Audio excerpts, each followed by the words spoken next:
Que chegaram agora, sejam bem-vindos. Hoje foi-me incumbido a difícil missão de trazer uma ministração para os irmãos e dou graças a Deus porque é uma tremenda oportunidade para mim, para que aquele que transmite a mensagem tem que estudar, tem que dedicar tempo, tem que orar, enfim, todos sabem, né, meus irmãos, a responsabilidade. E é uma tremenda bênção, porque o Senhor fala muito com a gente nesse momento, né? Então, até deixo aberto para os irmãos. Sei que nem todo mundo gosta de se expor, falar publicamente, mas é um tremendo privilégio, irmãos. O Pedrinho, que ministrou recentemente, o Nathaniel, são minha testemunha. O Paulo, o Thiago, que estão sempre ministrando. É isso aí, meus irmãos. Eu queria, se eu pudesse dar um tema para essa mensagem de hoje, seria algo relacionado à nossa satisfação em Cristo, meus irmãos. Eu até lanço uma pergunta meio provocativa. Onde está a sua alegria? Né? Onde está a sua alegria? Está baseada em quê, meus irmãos? Então é sobre isso que eu vou discorrer. Vou discorrer sobre o tema da satisfação em Cristo e a satisfação nas coisas terrenais, temporais. E eu vou exemplificar a vida de Salomão, porque eu acho que não existe ninguém na Bíblia que possa ter experimentado tanta satisfação na vida temporal, satisfação temporal, me refiro, como Salomão. E Salomão foi um dos homens mais ricos da história, né? Eu ouso dizer que ele foi talvez o mais rico. Eu não sei, hoje com tanta gente bilionário ou trilionário, talvez é um pouco exagerado. Mas pelo menos na Bíblia, ele sim foi o homem mais rico registrado na história bíblica, né? Eu vou discorrer bastante sobre isso. Mas antes disso, meus irmãos, eu queria transmitir uma mensagem paralela que o senhor sempre fala comigo. E eu me sinto a cargo disso, todas as reuniões, né? Porque, como eu falei, uma pessoa que vai ministrar, ela tem que se preparar, sim ou sim, porque senão não vai ter o conteúdo, não vai transmitir aquilo que talvez o senhor falou com ele. Mas, meus irmãos, eu tenho aprendido, tenho visto que não só os ministros devem se preparar, não só aquele que vai ministrar deve se preparar para as reuniões, mas também aqueles que vão participar da audiência, aqueles que vão escutar a mensagem. Porque eu vou trazer até um paralelo com a parábola da semente que cai na terra boa, na terra com espinho. Você preparou seu coração, meu irmão, você arou a terra. Obviamente que eu sei que essa parábola está dizendo com a mensagem vai chegar no coração ou não, né? Mas faz sentido. Pensa comigo. Você deixou o Espírito Santo essa semana arar o seu coração, meu irmão, para que você pudesse receber hoje essa mensagem? Não só hoje, mas no dia a dia, né? Mas hoje especialmente. E eu acho interessante. Eu li uma frase esses dias, até compartilhei no grupo dos irmãos aqui que a gente tem, que é a Brian Holston. Brian Holston, ele é um ministro australiano da igreja Hillsong Church, né? Ele fala uma frase sobre oração que eu achei muito interessante. Fala assim: oração é poder de Deus, poder do céu. Oração é a vontade e o propósito de Deus sendo colocado em nossos corações. E, ademais, oração é obediência. Meus irmãos, se há uma maneira de prepararmos e ararmos nosso coração, é o tempo de oração, meus irmãos. Porque na oração, o Senhor vai arando nossa terra e vai preparando. Porque a gente começa orando: Senhor, eu quero isso, Senhor, eu quero aquilo. No final, nós terminamos orando: Senhor, seja feita a tua vontade. Senhor, eu vou fazer aquilo que o Senhor quer. É o Senhor colocando. Na oração, nós somos ministrados pelo Senhor, e aquilo que não convém, não é da parte dele, é removido. E aquilo que convém do Senhor é colocar nos nossos corações. E também, meus irmãos, na vida do cristão, é comum a gente falhar, pecar, ainda que nós não somos pecadores, mas nós pecamos. E sabemos que uma vida quebrantada, ela é também uma forma de estar com o nosso coração arado, né? Porque uma vida quebrantada, ela é uma vida guiada por Deus. Porque tem uma frase do Charles Spurgeon, a maioria de vocês deve conhecer. Ele é considerado na história como um príncipe evangelista. Ele viveu em meados de 1800, 1900. Charles Spurgeon, ele faz uma frase que eu acho muito forte, muito impactante. Ele fala assim: Deus ajuda os fracos. E os que pensam que são fortes, ele os humilha. Então, olha, meus irmãos, que interessante que Charles Spurgeon traz. Então, uma vida quebrada. E se tem uma coisa que nós sabemos e que, graças a Deus por isso, graças à tutela que o Senhor nos colocou nessa igreja, da parte do Paulo, do Tiago, da parte do evangelho que ele tem nos entregado, Senhor, se tem algo que nossa igreja é identificada, é por vidas quebrantadas. Nossa igreja, nosso ministério é identificado por vidas quebrantadas, meus irmãos. É identificado por homens mortos e ressurretos. É identificado, se Cristo volta hoje, nossas vidas estarão guardadas nele. Nós estamos prontos para subir para a glória. É identificado por uma perfeita comunhão com o Pai e por todos os nossos pecados perdoados, meus irmãos. É isso aí, meu irmão. Então, eu lanço a pergunta: vieste preparado para participar hoje? Meus irmãos, como eu falei, o tema de hoje vai estar relacionado a onde está a nossa satisfação, nossa alegria. E eu vou ler bastante o livro de Eclesiastes. Se vocês quiserem deixar aberto, eu vou estar lendo bastante Eclesiastes, mas também eu vou movimentar pelo Evangelho, no livro de Lucas, né? Vamos lá.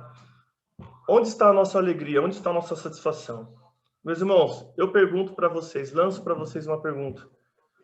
O que nos satisfaz na vida? É correto a gente poder usufruir daquilo que o Senhor nos deu? Sim, sem dúvida. Mas, irmãos, isso deve ser nosso objeto de satisfação, isso deve ser nosso objeto de alegria. Eu lembro que no carnaval anterior nós tivemos um retiro que eu acredito que todos aqui que estão aqui participaram, que foi um tema muito, para mim, impactante, né? E isso tem a ver com a nossa satisfação, porque é tudo aquilo que não é Cristo em nossas vidas se torna um ídolo, né? É claro que família, trabalho, ministério, sonhos, talvez uma viagem, até crescer financeiramente, são coisas que nós podemos amar, né? Por exemplo, a família. Meu filho, eu amo minha esposa, vamos passar tempo com a minha esposa. No trabalho, eu diria que eu amo trabalhar, eu amo meu trabalho, eu gosto de dedicar meu tempo, eu gosto de dedicar o tempo no ministério, participar com os irmãos, a minha família em Cristo. Eu gosto de viajar, quem não gosta, meus irmãos? E eu tenho os meus objetivos de vida, de crescer financeiramente. Mas, meus irmãos, isso não deve ser nosso objetivo de vida final. Isso não deve ser o nosso ponto de satisfação de vida. Porque, meus irmãos, como Salomão fala muitas vezes, vaidade, vaidade.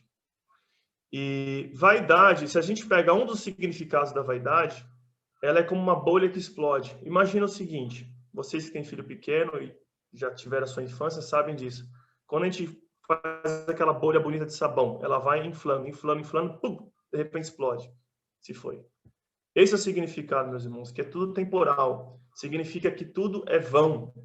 Ainda que seja satisfatório, produza alegria naquele momento, é vão. Até tem uma passagem em Lucas 12:18, não precisa abrir, mas Jesus ele traz uma parábola e conta a história de um homem tolo, que era um homem que enriqueceu muito. E aí ele chega a um ponto de derrubar os seus celeiros para edificar outros. Porque ele tinha tanto dinheiro, não tinha para onde gastar o dinheiro, então ele derrubava celeiros antigos, construíam novos, que talvez os celeiros antigos estavam ainda em bom uso, ainda não tinha estragado, mas ele derrubava por completo, construía um novo celeiro e colocava todos os seus mantimentos e dizia para sua alma: descansarei e beberei. Olha só, meus irmãos, que Cristo fala: louco, pedirão sua alma hoje, o que você tem para entregar? Isso é uma parábola do homem que tem tudo, mas não tem nada, que ganhou o mundo, mas perdeu sua alma. Meus irmãos, eu vou falar uma frase aqui que não é heresia, não. Pensa. Jesus Cristo, ele é uma fonte inesgotável de satisfação e alegria eterna. Eterna. Olha só essa palavra, gente. Não é temporal. Significa que toda alegria e satisfação que recebemos de Cristo, ela não vai ter um começo, meio, fim, como as coisas desse mundo. Eu compro um computador hoje, em 5 anos ele estraga, tem que comprar um novo. Compro outro computador, estraga. Compro um carro, compro um celular, lanço um novo, já não quero mais esse, eu quero um novo porque fizeram upgrade, já não consigo mais usar. Não, Cristo, tudo que ele faz para nossas vidas é eterno, meus irmãos. E eu até me lembro da passagem de Jesus Cristo no poço com a mulher gentia. Ele fala o seguinte: peça água de mim, que a água que eu darei de beber te jorrará por uma fonte de águas vivas que te jorrará para a eternidade. Meus irmãos. Então, quero dizer que somente um pode nos trazer satisfação plena e alegria plena, meus irmãos. O resto é resto. Inclusive, em Filipenses 1:20, Paulo escreve o seguinte: segundo a minha intensa expectação e esperança de que nada serei confundido, com toda a confiança, Cristo será, tanto agora como sempre, engrandecido no meu corpo, seja pela vida, seja pela morte. Meus irmãos, olha que Paulo chega a dizer: seja na pobreza, seja na riqueza, seja eu conquistando aquilo que eu sonhei, seja não conquistando, sendo eu tendo minha família, não tendo minha família, Cristo será engrandecido no meu corpo, aleluia. Seja pela vida, seja pela morte, meus irmãos. Amém? Agora vamos falar só um pouquinho a vida de Salomão. Meus irmãos, se tem alguém nesse mundo que usufruiu daquilo que existe nessa terra, é Salomão. Pelo menos o que existia naquele tempo. Pelo que existia naquele tempo, tudo que ele tinha sobrepujava. Era assim, um copo, não estava na metade nem cheio, ele transbordava. Tudo que tinha para ele transbordava. Tudo que ele queria. A palavra fala em Eclesiastes 2, tudo que ele colocava no seu coração, ele tinha. Porque ele tinha poder, ele tinha recursos, riqueza, e ele tinha também sabedoria. Ele tinha 3 coisas que permitiam com que ele pudesse ter todas as coisas, né? Então, Salomão, como ninguém, ele experimentou os prazeres dessa terra. Mas, no fim, ele sempre falava vaidade, vaidade. É tudo como uma bolha que explode. Se a gente lê Eclesiastes, pelo menos aparece a palavra vaidade umas 50 vezes no texto. E sem contar que Salomão, na sua sabedoria, nos deixou 3 livros maravilhosos, que eu, pessoalmente, gosto muito, minha esposa gosta muito, ela leu Provérbios agora. Provérbio, Eclesiastes e Cantares de Salomão. A gente vê como realmente era um homem sábio, um homem temeroso a Deus. Que, infelizmente, nós que conhecemos a história, eu acredito que muitos irmãos conhecem, Salomão teve um começo maravilhoso, baixo a tutela de Deus, baixo o temor a Deus, teve uma vida maravilhosa, um reinado maravilhoso, baixo o temor a Deus, mas, infelizmente, no final da sua vida, ele termina muito mal. Ele termina idolatrando Moloque, Astarote e outros deuses estranhos. Deuses que tinham rituais imorais, como o Astarote, e deuses que tinham rituais com sacrifícios de criança, que era o caso de Moloque. Então, vocês que conhecem a história, sabem que, infelizmente, Salomão terminou sua vida com idolatria. Mas eu não vou focar o término da vida dele, porque, felizmente, ele nos deixou pérolas e pérolas, recursos maravilhosos para nós, né? Para quem não sabe a história, Salomão, depois do reinado de Davi, Salomão ele é ungido como rei. E na ocasião da sua unção, ele faz um grande chamado em Israel e convoca para que todos façam uma oferta de sacrifício a Deus. Eu não lembro exatamente o número, mas eu sei que foram milhares de cabeças de gado, de cordeiros, em sacrifício para Deus. E Deus se agrada do seu sacrifício, a ponto de aparecer num sonho. E Deus pergunta: o que queres que te faça, Salomão? É como se estivesse concedendo um desejo mesmo. E Salomão fala: Deus, eu quero sabedoria para que eu possa reinar o Israel como meu pai reinou. E Deus, por Salomão ter pedido sabedoria, Deus entrega muito mais. Deus fala assim para Salomão: porque não me pedisse dinheiro ou destruição dos seus inimigos, eu te darei muito mais. Eu te dei sabedoria, mas também te darei poder e riqueza. E pronto, foi dado. é inquestionável, é histórico, gente. Não está narrado só na Bíblia, está narrado na história, a história de Salomão, né? Então, meus irmãos, é assim que começou o reinado dele. Inclusive, acho que todos devem conhecer a história das duas mulheres, que uma perde o bebê no meio da noite e rouba o bebê da outra mulher. E Salomão, na sua sabedoria, manda, depois de muita discussão, as duas mulheres ficavam alegando que o filho era dela. Salomão manda cortar no meio a criança. E a mulher, que é a mãe verdadeira, movido pelo amor pela criança, fala assim, não pode entregar o bebê para a criança chorando. E a outra mulher, que não era a mãe verdadeira, fala assim, não, tudo bem, corta. Tipo, meio que uma atitude vingativa. E Salomão, na sua sabedoria, né, olha aquela mulher que está chorando e não deixando seu filho morrer, e entende que a mãe verdadeira é a que estava chorando, é claro. Então, um dos ícones, houve muitas outras coisas que Salomão fez, mas um dos ícones da sua atitude de sabedoria é essa da divisão, né, meus irmãos? Então, uma das coisas que Salomão sobrepujava era em sabedoria. Se vocês abrirem Eclesiastes 1:16, a Bíblia fala o seguinte: falei eu com meu coração, dizendo, eis que eu me engrandeci e sobrepujei em sabedoria a todos os que houve antes de mim em Jerusalém. Na verdade, o meu coração contemplou abundantemente a sabedoria e a ciência.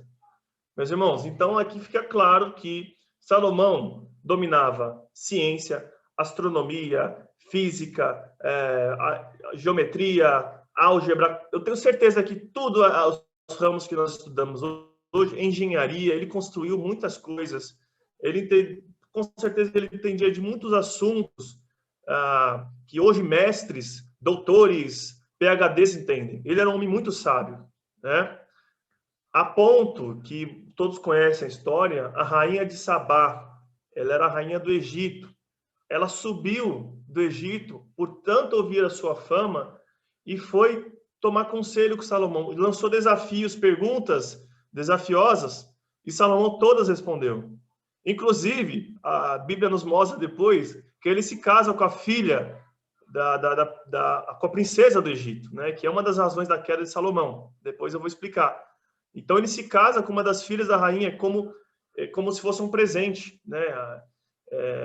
A Bíblia fala lá em Mateus 12:42, Jesus Cristo fala o seguinte: a rainha do sul, que é no caso do Egito, se levantará no dia do juízo com esta geração e a condenará, porque veio dos confins da terra para ouvir a sabedoria de Salomão. E eis que está aqui quem é o maior do que Salomão. O que Jesus está falando aqui? Que até a rainha de Sabá foi até Salomão para ouvir a palavra de sabedoria de Salomão. Está aqui hoje um que é maior que Salomão e vocês se recusam a ouvir a mim. É Jesus, obviamente. Sabemos que ele foi maior, ele é maior que Salomão, né?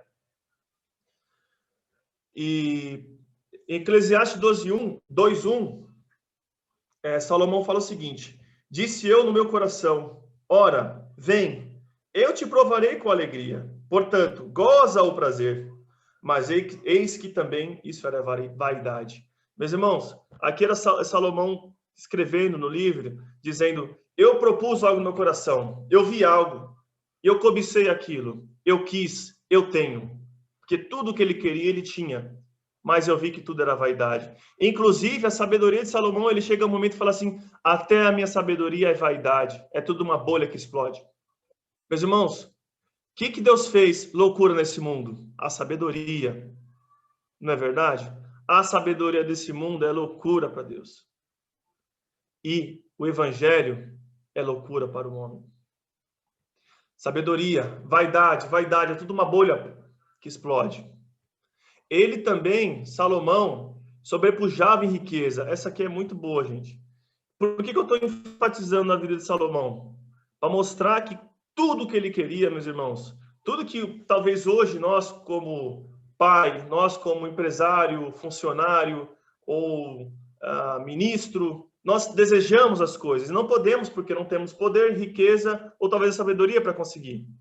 Talvez eu queria um carro melhor, eu gosto muito de caminhonete. Eu não posso, porque eu não tenho condições de comprar uma caminhonete e manter uma caminhonete. Eu quero ter uma casa maior. Não posso, eu não tenho condições de construir uma casa maior. Mas Salomão, tudo que ele queria, ele tinha. Meus irmãos, a Bíblia narra que ele tinha pelo menos mais de 14 mil carros de guerra, que ele nem usava, porque ele não tinha guerra na época dele.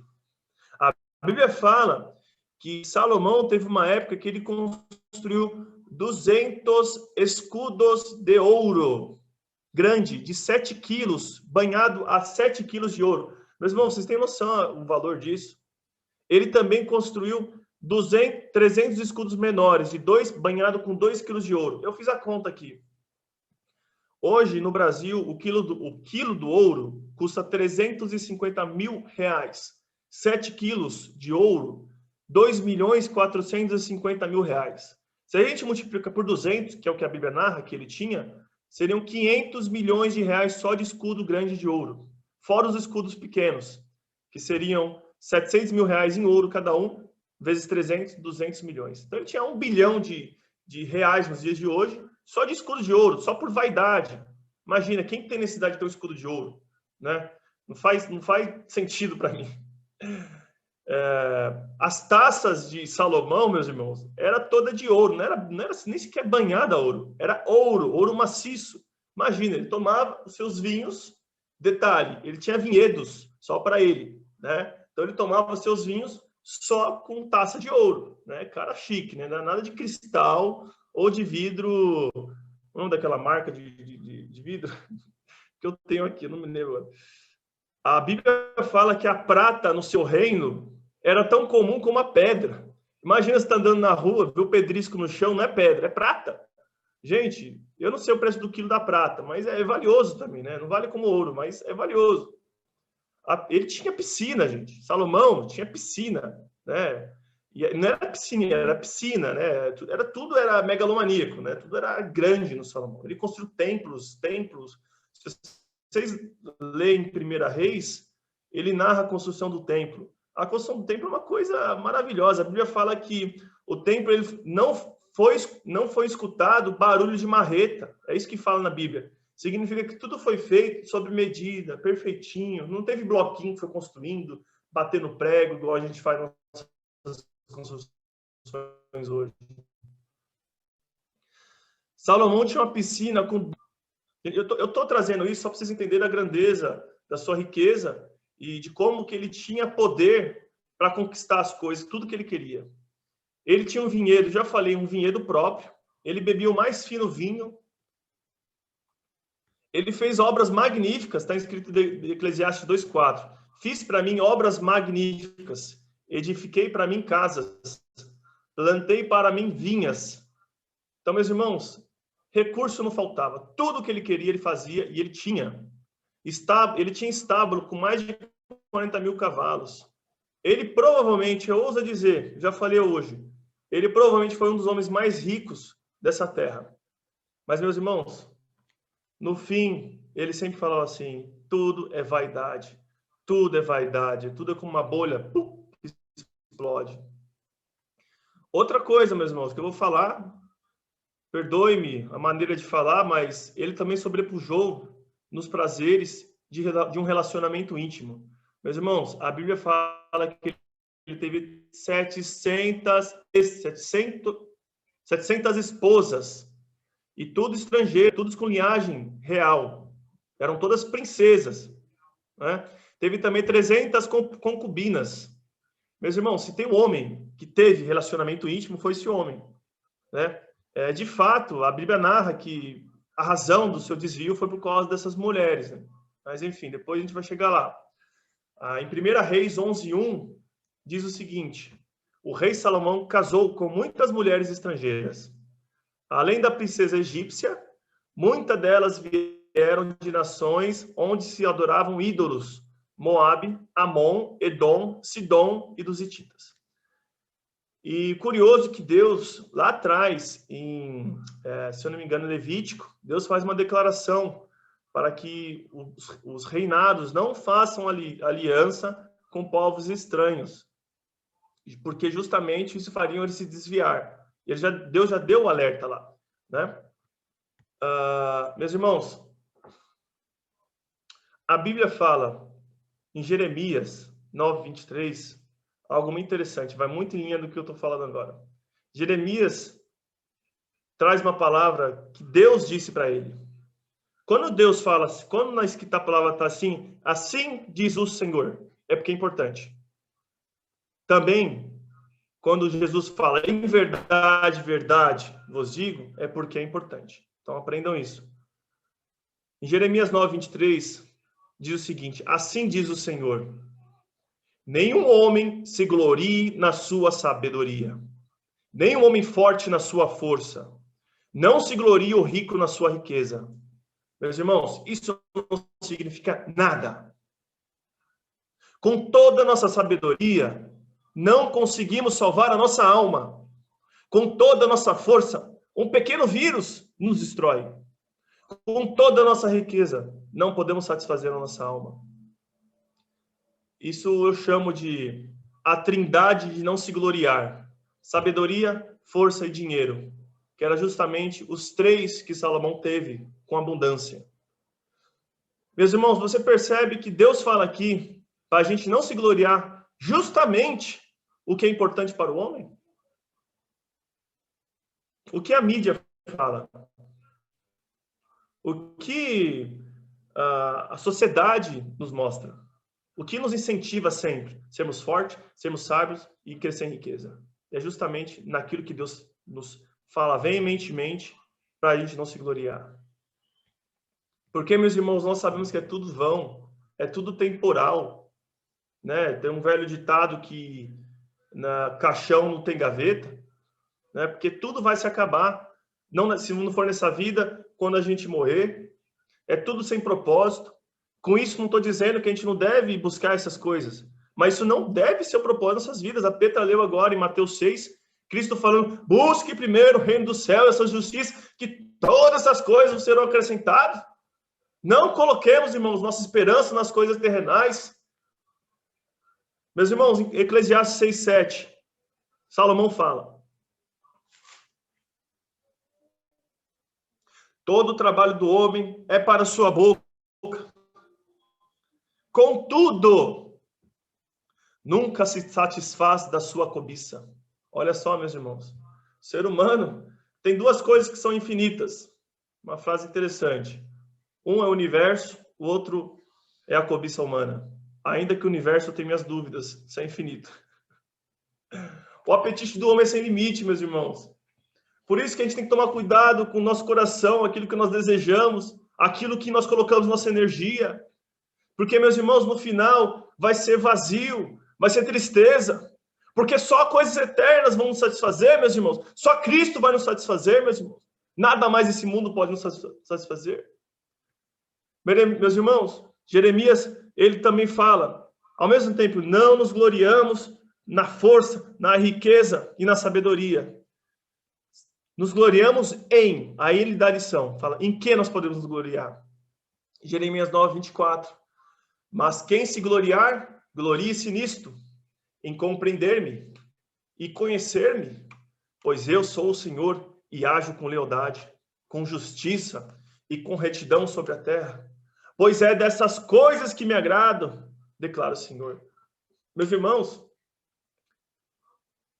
se for para nos gloriarmos, gloriamos no conhecimento de Deus, gloriamos na cruz de Cristo, gloriamos na justiça de Cristo aplicado na cruz do Calvário, gloriamos na nossa salvação, meus irmãos, não nos nossos méritos, não na nossa força, não na nossa riqueza, não na nossa sabedoria, que é tudo vão, temporal. Mas gloriamos no que é eterno, meus irmãos. É isso que tem importância em nossas vidas. Temos escutado muito com uma lente, a gente começa a enxergar tudo diferente.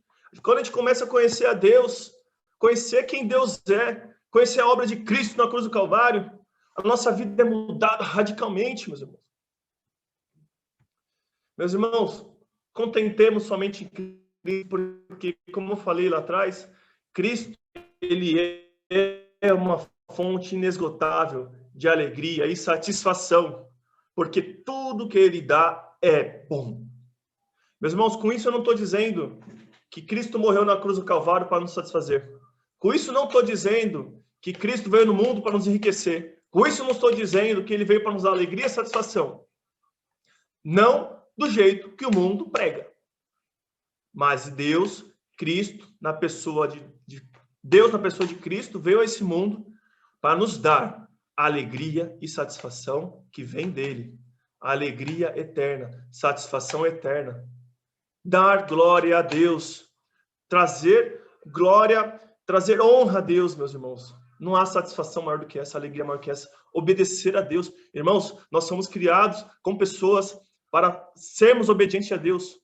A desobediência nos tira alegria e satisfação. A obediência nos dá alegria e satisfação, meus irmãos.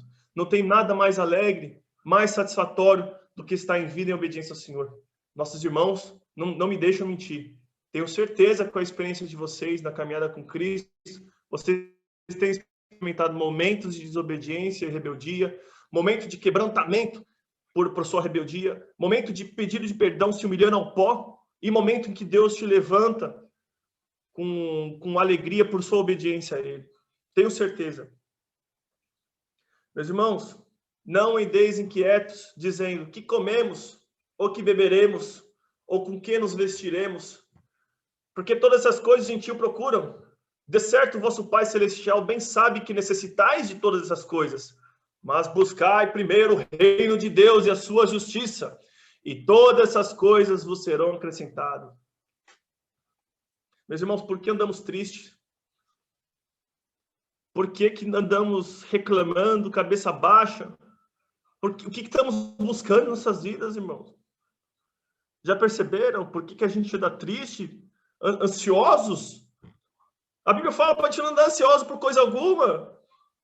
A Bíblia fala para a gente não buscar essas coisas. Meus irmãos, buscar o reino de Deus e a sua justiça, primeiramente, como resultado natural, vão ser as coisas vindo para você. Vão ser, com isso eu não quero dizer que não vai ter trabalho, que não vai ter esforço, não estou dizendo isso. Não estou sendo fatalista, meus irmãos. Vai ter trabalho, mas que a sua meta, a sua prioridade não sejam essas coisas. Seja Cristo e a sua justiça. Cristo nos deu uma promessa muito linda, que ele viria e nos completaria, meus irmãos. Não há nada mais que pode nos completar. Por que andamos buscando outras coisas? Por que andamos buscando satisfação nessa vida? Meus irmãos, eu quero confessar uma coisa para vocês. Eu quero abrir uma situação para vocês. Muitos de vocês já sabem. Mas eu pago o apartamento aqui em São Paulo. E para mim é um tremendo esforço, porque despende um tremendo recurso. Não vou dizer que falta, porque o Senhor não deixa faltar nada. Mas me tira a liberdade de fazer outras coisas, que é um sacrifício que eu estou fazendo nesse momento. E falta pouco tempo para terminar de quitar esse imóvel. E algumas vezes no meu coração, eu tento visualizar daqui 3 anos, que é mais ou menos o tempo para eu pagar esse imóvel. Eu fico olhando e falo, nossa, quando chegar nesse momento, eu vou ficar feliz. Eu fico pensando no meu coração. Quando chegar esse momento, vou ficar em paz. Porque a razão do meu problema, a razão do meu transtorno nesse momento, a razão de eu ficar triste e angustiado, é o fato de eu estar pagando esse apartamento, de eu ter, às vezes, faltar recurso, eu pagar atrasado o imóvel. Vocês percebem, irmãos? O engano é enganoso. Gente, coração é enganoso, meus irmãos. E eu levo para a cruz isso, Senhor, isso não será minha alegria é hoje. Minha alegria, apesar desse sofrimento, minha alegria é hoje. Se daqui 3 anos terminar, amém. Mas isso não é a minha paz. O Senhor é a minha paz.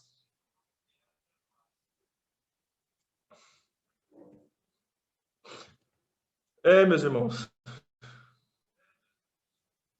Porque aonde estiver o teu tesouro, aí estará o seu coração. Meus irmãos, quero fazer uma pergunta retórica. Que Deus nós estamos amando? É o Deus que odeia o pecado? É o Deus que fala para não se gloriar na riqueza, na força e no poder? É o Deus que demanda santidade? É um Deus que pune o rebelde e duro de coração e cuida do manso de espírito?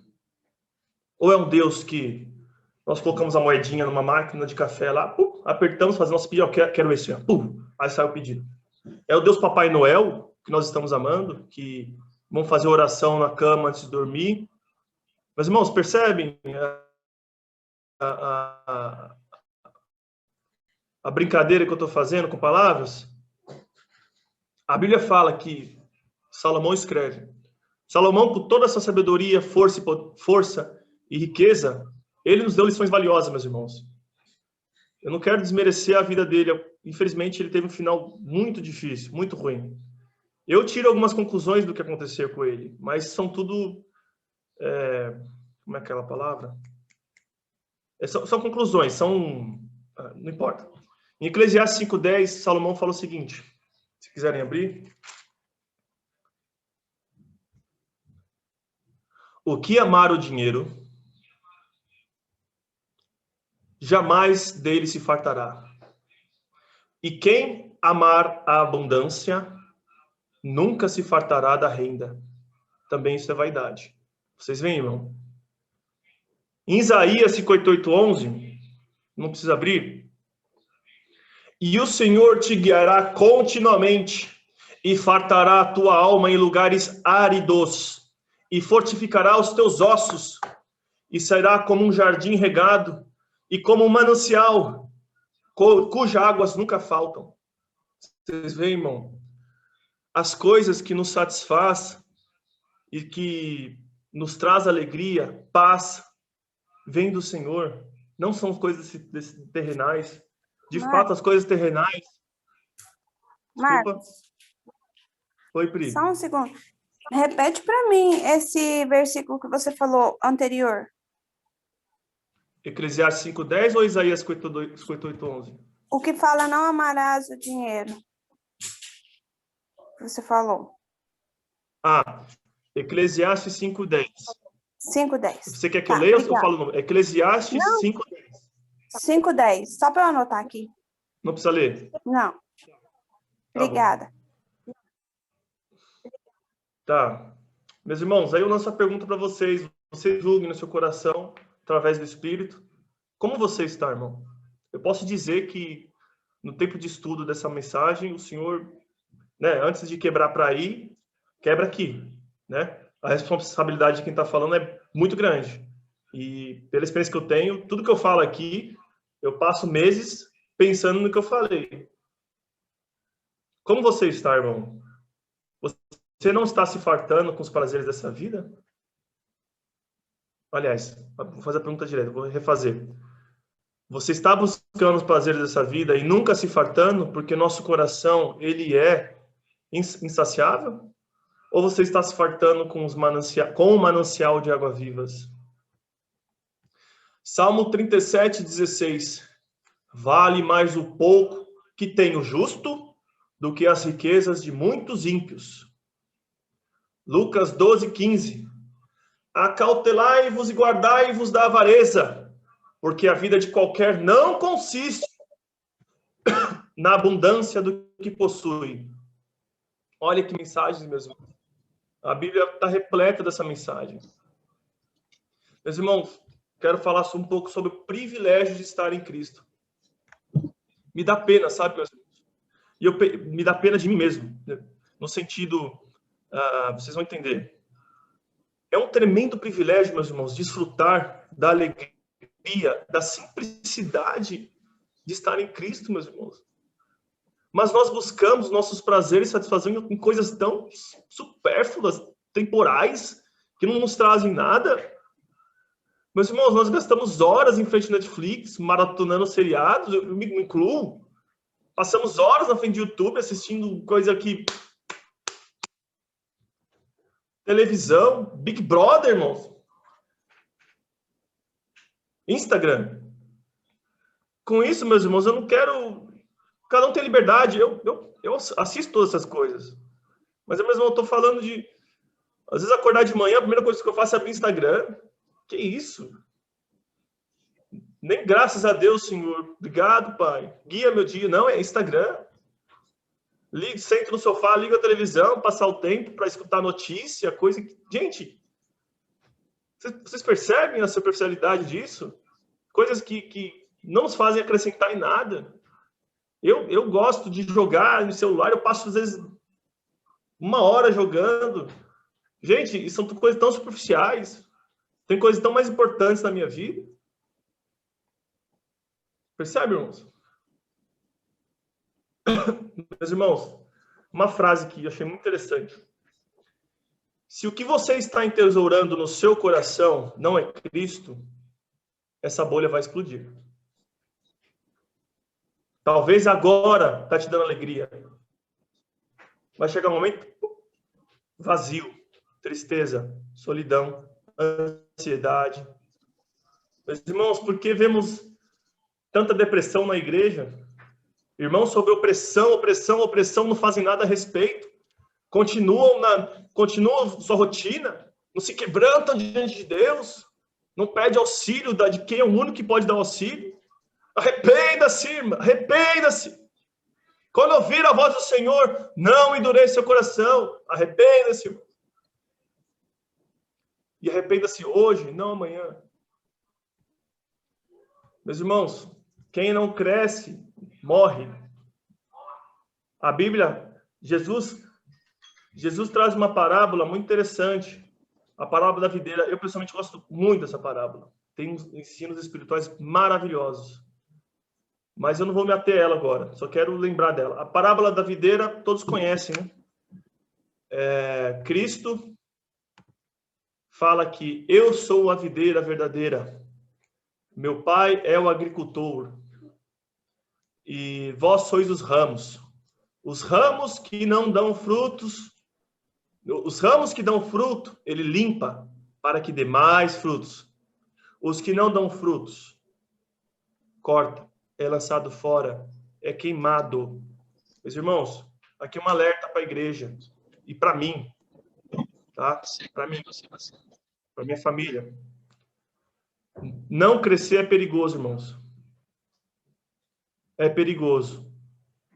O crescimento do cristão, ainda que gradativo, devagar no seu tempo, ele é saudável e ele é necessário. Eu tenho feito consultoria na empresa e meu consultor ele sempre fala: Marcos, se sua empresa não cresce, ela vai quebrar. É igual, porque custo aumenta, os impostos, tudo aumenta, sempre vai estar aumentando. Se você não cresce, a inflação aumenta, você quebra. Eu acredito que também isso vale muito para o cristão. Amém, meus irmãos? Tem um irmão lá, a Renata conhece. É o pastor Anderson Silva. Ela está lendo um livro, já compartilhou no grupo aí. E eu gosto muito dele, porque ele é um cara que confronta muito, tem um ministério muito profético. E ele lança sempre umas chamadas assim para, tipo, impactar, né? Uma das coisas que ele fala, folclore gospel, né? Nova edição folclore gospel, que fala o seguinte: pede e te será dado. Tudo que te pedirem será dado. O evangélico, em geral, pensa: tudo que eu pedi o Senhor vai me dar, né? Eu sou filho do rei, eu mereço, biribibi, blá, blá. Enfim, todos nós sabemos que não merecemos coisa alguma. E por que folclore, irmãos? Tudo que nós pedimos em Cristo, na vontade de Cristo, será dado. Tudo que nós pedimos por fé, o que é fé? É a vontade de Deus no nosso coração. Não é nosso desejo fervoroso, é a vontade de Deus espelhada no nosso coração. Pede e será dado. Meus irmãos, imagina se Deus te dá tudo que você quer. Talvez você fique igual Salomão. Bom tempo, no final da vida, bum, começa a idolatrar. Gente, Deus, por amor a nós, não nos dá tudo o que nós queremos. E também, por amor a nós, nos dá aquilo que nós não queremos. Sofrimento, dor, doença, dificuldades. Tem história de gente perdendo filho. Eu não imagino perder um filho. Gente perdendo casamento, perdendo esposa. Gente, eu não imagino a dor que deve ser isso. Muito forte, que era um espinho na carne. Meus irmãos, sabe que eu aprendo com a história de Salomão? Eu tenho impressão, me permitem criar essa percepção. Deus me livre de julgar o coração de Salomão, tá? Porque foi um homem brilhante, sábio, teve uma contribuição fenomenal para nós cristãos. Mas eu acredito que o coração de Salomão queria, ele fazia. No final ele descobria que eu fiz agora, mas e agora? Vaidade, vaidade. Tudo uma bolha que explode. Tão idólatra que ele se casou com 700 mulheres estranhas, eram todas linhagens de rei, e 300 concubinas. Imagina, gente. Eu fico imaginando Salomão vendo a filha da rainha do Egito.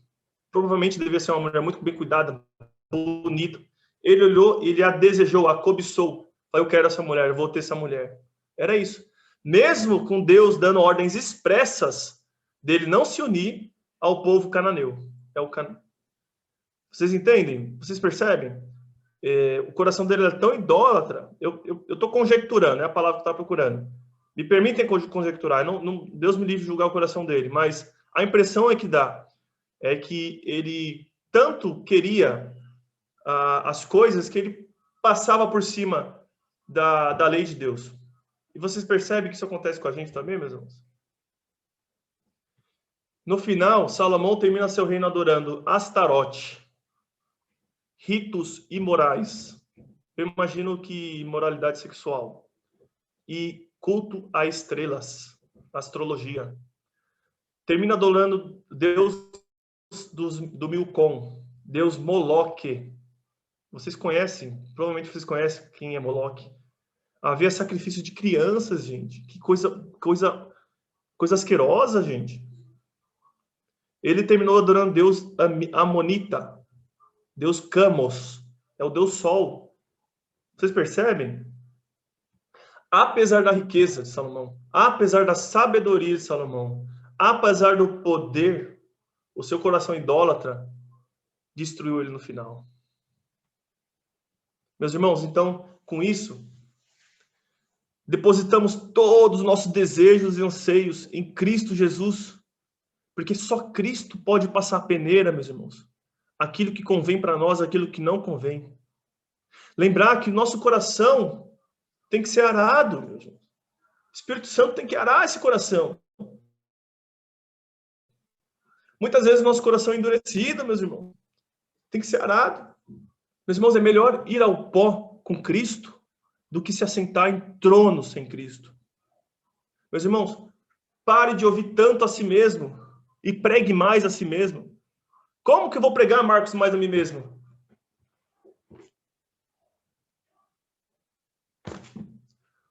Ore, meus irmãos. Quando você ora, você está pregando para si mesmo, meus irmãos. Cante o evangelho, meus irmãos. Quando você está cantando o evangelho, você está pregando para si mesmo. Nosso Deus é um Deus santo. Ele é totalmente separado desse mundo. Ele odeia o pecado. Vamos ver a história? Adão precisou pecar quantas vezes para ser separado do paraíso? Uma vez. Uma vez foi o suficiente para Adão ser mandado fora do paraíso. Meus irmãos, para nós que pecamos e ficamos pensando, Deus, esse pecado vai cair só sobre mim, não importa. É minha responsabilidade. Eu pequei, eu estou ciente do meu pecado, é minha responsabilidade. Cuidado.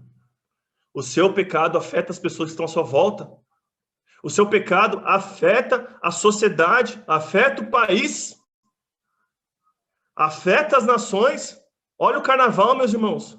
Essa rede de esgoto, como que afeta a nossa sociedade, o carnaval, meus irmãos, o pecado. Meus irmãos, pensa no tempo de Noé. Por causa de um justo, que era Noé, que vivia naquela época, Deus salvou a humanidade.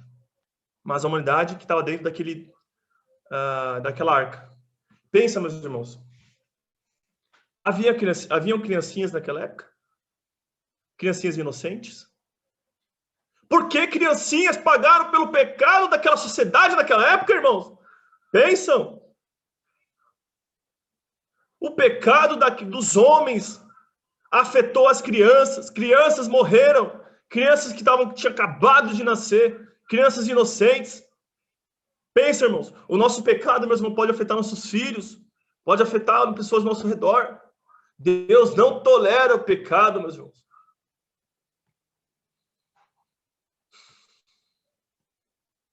E nós sabemos, meus irmãos, que nós não somos perfeitos. Nós pecamos. Somente Cristo em nós nos completa, nos faz perfeito. Por isso, meus irmãos, seja demorado para pecar e seja rápido para se arrepender. Seja demorado para se irar, meus irmãos. Seja rápido para pedir perdão. Porque a lei não é misericordiosa. Aquilo que a lei fala, ela cumpre. E o que importa é que é hoje, meus irmãos. Não importa o que foi ontem, o que será amanhã. Importa o seu estado hoje. Toda boca esteja calado. Por isso Deus nos deu a lei, para que todos sejam culpados diante de Deus. Meus irmãos, não nos gloriemos na nossa autojustiça. Porque a nossa autojustiça é vã. É uma bolha que explode, meus irmãos. Também, às vezes, nós nos satisfazemos nas nossas obras e sabemos que não é assim. É Deus que faz em nós. É a justiça de Deus em nossas vidas. Com isso, eu vou terminando.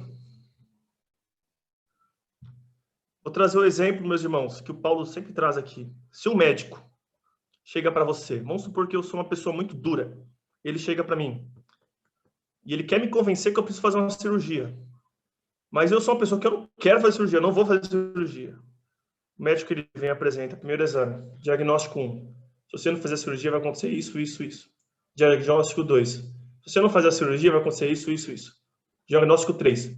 No final, eu baixo a cabeça e saio andando assim. Ele acabou com o meu dia naquele dia. Ele me destruiu. Acabou com a minha estima naquele momento. Se é que existe isso, né? Fiquei triste, mas ele me disse a verdade. Meus irmãos, quem te ama fala a verdade. Quem não te ama não vai falar a verdade para você. A verdade libertadora.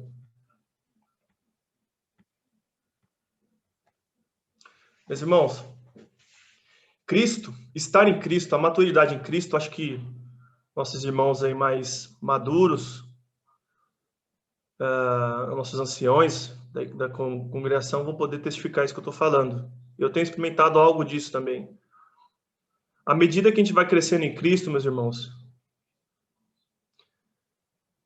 deixa eu colocar outras palavras. Um cristão, percebe, é um jogo de palavras, obviamente que isso não vai acontecer, mas um cristão prefere estar no inferno com Cristo do que no céu sem Cristo. Obviamente que isso nunca vai acontecer. Mas estou falando a qual ponto nós amamos a Cristo e queremos a Cristo. Um cristão prefere perder tudo nesse mundo do que perder a Cristo. Porque à medida que nós formos crescendo, meus irmãos, nosso desejo por Cristo vai se aprofundando. Nosso desejo por sua justiça em nós vai se aprofundando. Porque nós percebemos que nada nos satisfará nesse mundo. Porque se perdermos tudo nesse mundo, Cristo é infinitamente superior. Meus irmãos, eu tinha mais algumas coisas para falar, mas o tempo está se acabando. Vou encerrar por aqui. Mas para você que recebeu essa mensagem, entende que está nessa condição de buscando satisfação nas coisas desse mundo, eu convido você para orar, meus irmãos. Nossa irmã Renata vai nos dirigir em oração de novo. E para você que, ouvindo essa mensagem, talvez o seu coração se encheu de temor e tem um grito ecoando aqui internamente, dizendo, eu quero esse Cristo. Você também ore comigo, ore com a Renata e confesse a Cristo. Logo depois, o nosso irmão Nathaniel vai nos ministrar uma canção e o Paulo também tem alguns recados. Amém, meus irmãos? Deus abençoe essa mensagem. Renata? Senhor, obrigada.